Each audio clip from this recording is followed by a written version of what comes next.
Europe 1, Europe 1, 12h, 14h, Europe Midi.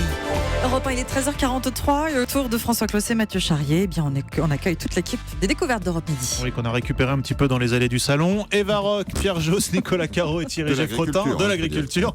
Bonjour à vous quatre. Bonjour Mathieu, bonjour Alors, François. Vos coups de cœur du jour, Eva Rock. Le divan sur France 3 à 23h10. Ah, super, quel invité? Non, je vous dis pas, je vous dirai après. Teasing. Ça va pleurer. Pierre Josse, vous nous emmenez où? Je vous emmène sur les chemins de la mémoire de la Grande Guerre 14-18. Oh, vaste programme. Nicolas Caro. Un roman, une histoire de pêche, mais pas tranquillement au bord d'une rivière avec une bière, au large de l'Alaska, au milieu de l'océan déchaîné. Oh, et Thierry Geffrotin. Musique et bricolage avec l'orchestre des objets trouvés qui arrive à l'Olympia. Tiens, donc voilà le programme. Europe 1, Mathieu Charrier, François Claus. Bah tiens Thierry, vous nous intriguez avec vos objets trouvés. Qu'est-ce que c'est exactement cette petite chose? Alors c'est autant à écouter qu'à voir. Hein. C'est un spectacle total. Il y a 60 personnes sur scène. Ça sera donc à l'Olympia du 11 au 19 mars. 60 personnes qui jouent d'instruments qui sont des objets de récupération. Ayant dit ça, maintenant, je vous mets au défi de trouver de quels objets il s'agit. C'est parti! Je pensais aux casseroles facilement, mais c'est pas ça.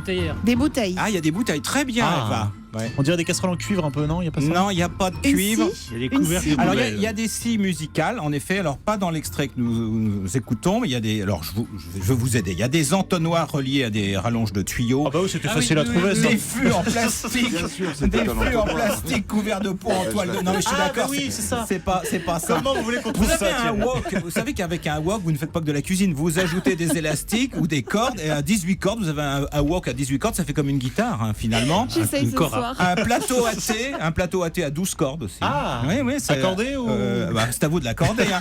Un Et est-ce carré- qu'on peut faire cuire des nouilles dans une guitare? non. Je vous rappelle que c'est de la musique. Hein. Attention, Nicolas.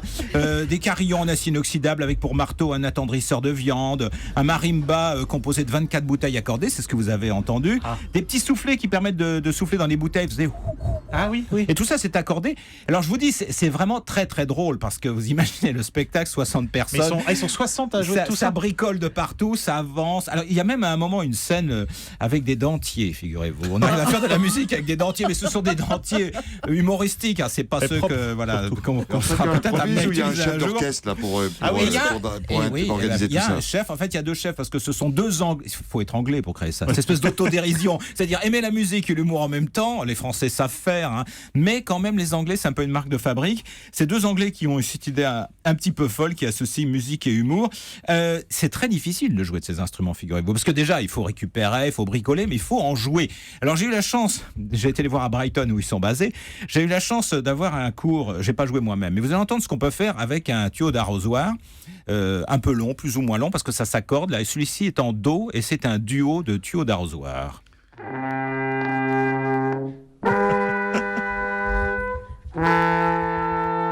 Une embouchure de trompette, certes, mais il faut quand même faire le son. Hein. Donc au lieu d'arroser le jardin à l'anglaise, vous donnez des concerts. Voilà, c'est très, très, très drôle et en plus c'est très pro, quoi, parce que il parcourt le monde à chaque fois, c'est un Et délire. ils jouent des œuvres connues ou Non, ils jouent leurs œuvres. D'accord. Vous savez, quand on a des objets trouvés à un Oui, moment, j'imagine, on trouve ouais. aussi l'œuvre à jouer. Hein.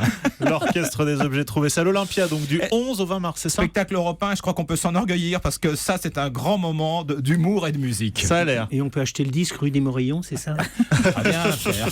Bon Pierre, justement, vous avez la parole. Gardez-la pour nous parler des chemins de la Grande Guerre. Bah oui, on fête le centenaire de la grande bataille de Verdun.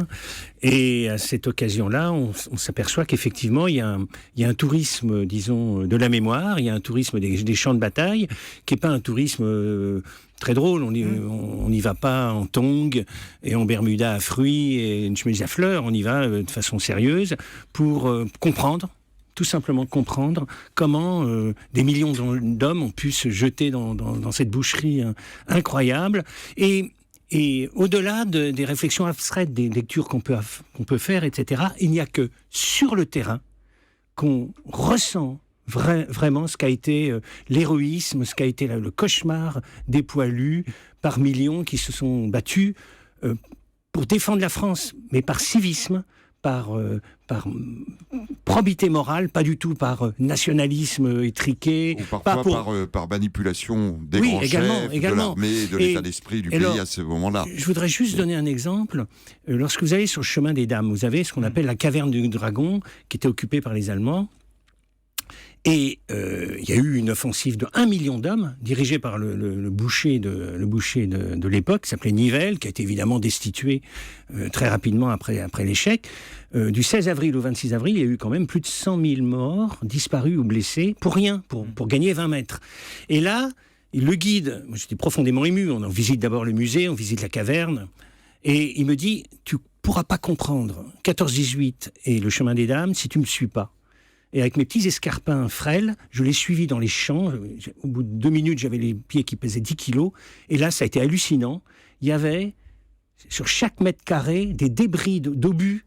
J'ai ramassé une grenade offensive entière, un manche Encore aujourd'hui Encore aujourd'hui, un manche de grenade à manche, et puis des tas de barbelés et tout. Et il m'a expliqué, sur 10 mètres, il y a des milliers et des milliers de tonnes de débris qui remontent par un phénomène de capillarité, et on vit avec. Voilà. Et là, tout à coup, j'ai ressenti une profonde émotion, en plus du paysage, qui, lorsque vous êtes sur ce plateau, vous regardez en contrebas, qui est serein aujourd'hui, qui est fleuri, qui est verdoyant, mais il y a une espèce de gravité qui a demeuré et qui vous étreint, le paysage vous enchante et en même temps vous êtes étreint par l'atmosphère. Voilà. Est-ce qu'il y a des adresses pour avoir fait un parcours dans les Vosges il y a quelques semaines, je confirme exactement les impressions de Pierre. Quand on visualise et qu'on est... alors après, il y a un parcours un peu pédagogique où on remet également des photos pour compléter. On est d'abord dans des magnifiques forêts vosgiennes, donc on marche, il y a une manière de... Ça fait ressentir et comprendre ce qui s'est passé, c'est formidable. Ouais. Ce qui est nouveau, c'est qu'avant c'était... cocardier, bleu, blanc, rouge, etc. Ce qui est nouveau, c'est que maintenant, il y a des panneaux vraiment pédagogiques, vous le dites, et on a, grâce à Jospin, qui était Premier ministre à l'époque, on a réconcilié la France avec les fameux mutinés de 17, qui n'étaient pas des traîtres, qui voulaient tout simplement arrêter les offensives inutiles et meurtrières. Bon, on n'a plus qu'à aller sur ces chemins de la Grande Guerre. Merci Pierre Josse. On se retrouve dans un instant pour la suite des découvertes d'Europe 1. Nicolas Caro nous présentera un livre, et puis Eva Rock, bien sûr, regarde la télé comme tous les jours. Il est 13h53 sur Europe 1, la suite des découvertes d'Europe Midi avec des confidences à la télé pour Eva Rock et une lecture pour prendre le large avec Nicolas Caro. Et oui, d'abord le livre de Nicolas Caro. Je dois avouer qu'il me donne envie, ce livre, Le Grand Marin de Catherine Poulain. Alors dites-nous exactement de quoi ça parle. C'est un premier roman, c'est l'histoire d'une jeune Française, Lily, qui a besoin d'aventure et qui décide de partir direction l'Alaska pour pêcher la morue et le crabe. Elle part donc, elle arrive donc à New York d'abord. À ce moment-là, elle est plus très sûre de vouloir y aller. Un petit coup de blues, mais elle prend quand même un Greyhound, vous savez, ces cars mythiques qui traversent les États-Unis de long en large. Sur le chemin, on lui demande toujours d'où elle vient, où elle va, et quand elle explique son parcours, on la regarde avec des yeux ronds, et ça loupe jamais, on lui dit God bless you, Dieu vous bénisse. Et effectivement, elle en aura besoin. Elle n'a aucune expérience de la pêche en Alaska, ce qui est une pêche extrêmement dangereuse, et surtout elle ne correspond pas vraiment au profil. On s'attend plutôt à un type un peu costaud, avec des mains calleuses, un visage tanné par l'air marin, etc. Elle, c'est tout le contraire, c'est une frêle jeune femme, mais elle est habile et elle est endurante. Alors elle ne se décourage pas, elle arrive sur une grande île en Alaska qui s'appelle Kodiak, et maintenant il faut qu'elle trouve un travail, et donc elle se balade sur les quais, puis elle demande à chaque fois au bateau s'ils cherchent quelqu'un. La plupart du temps ils les entendent même pas avec le bruit des moteurs, parce qu'elle a une toute petite voix. Pardon. Et quand on lui demande la tienne, la voix. Vous perdez la tienne. Quand on lui demande si elle a une licence de pêche, elle dit non. Si elle a une expérience, elle dit non. Et donc à chaque fois, on lui dit non, mais par contre, je cherche une nounou pour garder les gosses pendant que je pars en mer. Est-ce que ça vous intéresse? Voilà, ce genre d'ambiance. Finalement, elle trouve quand même un bateau qui accepte de la prendre. Et donc au départ, elle répare les cordages dans la cale. Ça discute entre marins. Et il y en a un qui lui dit, il la regarde pas, mais il lui dit au fait, merci pour la statue. Donc elle comprend pas, elle se dit qu'est-ce qu'il raconte, ça doit être une expression locale ou un truc comme ça. Et puis en fait il dit non, je veux dire, c'est une belle statue, la liberté, c'est bien vous les Français qui nous l'avez offert.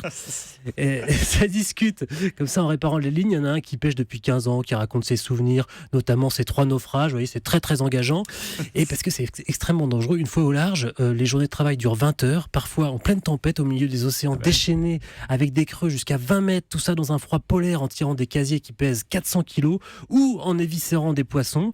Il faut faire très attention à tout, aux lignes, aux vagues, pour pas être envoyé par-dessus bord.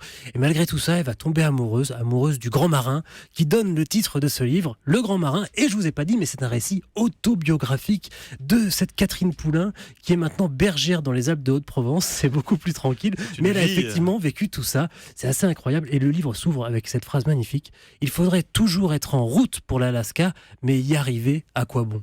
C'est beau. C'est aux éditions de l'Olivier si on veut acheter ce beau Et livre. elle est toujours avec son marin? Le Grand Marin. Non, je crois pas. Ah bon. Ben voilà, il va toujours qu'elle casse l'ambiance. Elle va chercher de l'or en Sibérie. C'est l'histoire d'amour qui s'intéresse. Le divan, Marc-Olivier Fogiel, ce soir. Alors, qu'est-ce qu'il reçoit? Vous avez pas Il voulu reçoit nous un le dire. nul. Un nul. Un Dominique nul. Farrugia. Mais oui, Ah ben exactement, qui a accepté de s'allonger sur le divan rouge. Alors, il y est beaucoup question de son enfance, de sa relation avec ses parents qui sont décédés l'an dernier, de son frère, de sa carrière évidemment, et donc des nuls. Et quand Marc-Olivier Fogiel lui demande s'il se voit toujours avec Alain Chabat, avec Chantal Lobby, il reconnaît que parfois ils se parlent, et puis parfois ils se parlent un peu moins, mais il avoue quand même un autre truc. Le 13 novembre au soir, Alain Chabat a envoyé un texto à Chantal et à moi pour savoir comment on allait. Pour vous dire à quel point, voilà, c'est-à-dire on a checké les membres de la famille. Voilà, c'est une famille et évidemment, vous allez voir, c'est une émission extrêmement émouvante. Ne vous attendez pas à voir Dominique Farrugia, le trublion. Il montre vraiment un autre visage de lui et parle évidemment de sa maladie, la sclérose en plaques. J'ai caché pendant 10 ans de ma vie ma maladie pour continuer à travailler, pour continuer à faire des sketchs, pour continuer à faire des films et pour réaliser mon premier film, etc. Je ne l'ai pas dit. Il ne l'a pas dit. Alors il revient évidemment là-dessus. Il revient aussi sur la religion. Beaucoup de thèmes qui sont abordés comme ça. Je dois vous faire un aveu. J'ai été extrêmement émue, mais tout au long de l'émission. On sourit pas beaucoup, mais c'est pas très grave parce que on le voit vraiment autrement. C'est une émission où on sourit. Oui, mais parfois, touché, il peut y avoir un peu des moments de détente, surtout quand on reçoit Dominique Farrugia. C'est pas franchement le cas et c'est pas très grave. On est touché à la fois par les mots de Farrugia, mais aussi par les témoignages de ses proches, et à commencer par Pierre Lescure qui a de très beaux mots pour lui. C'est vraiment extrêmement intéressant de le voir comme ça. Voilà. Et votre bonus, alors c'est pas vraiment plus gai, c'est le documentaire Femmes changement de contre décor. Daesh. Voilà, on part en Syrie sur la ligne de front auprès des combattantes kurdes. Alors ce sont des femmes qui se battent contre Daesh. C'est sur LCP Assemblée nationale à 20h30. Franchement, ce documentaire est exceptionnel. Auprès de ces jeunes femmes qui ont tout quitté, qui sont prêtes à se sacrifier et qui mènent des troupes d'hommes avec force et détermination. Écoutez ce que dit l'une d'entre elles.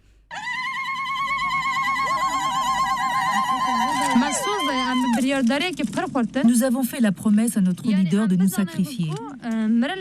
Plutôt que de tomber entre les mains de l'ennemi, nous avons juré de garder notre dernière balle ou notre dernière grenade pour nous faire exploser. Nous n'allons pas donner à l'ennemi le plaisir de nous capturer. Elles sont hyper fortes. On les suit sur les camps d'entraînement, on les suit sur les lignes de front, on les suit au combat, et elles sont là auprès des hommes, et parfois en train de mener des hommes, et c'est franchement incroyable comme documentaire. On avait vu des sujets déjà sur les femmes kurdes, mais là vraiment ils ont réussi un boulot vraiment à noter et à regarder. Voilà pour les choix télé d'Eva Rock, le divan de Marc-Olivier Fogiel avec Dominique Farrugia, et puis ce documentaire Femmes contre Daesh. Thierry Geffrotin nous faisait partager l'orchestre des objets trouvés à l'Olympia du 11 au 20 mars. Pierre Josse nous emmenait sur les chemins de la Grande Guerre. Et puis Nicolas Caro nous a présenté le livre Le Grand Marin de Catherine Poulain aux éditions de l'Olivier. Et nous nous retrouvons évidemment demain pour d'autres découvertes. C'est la passion de son métier.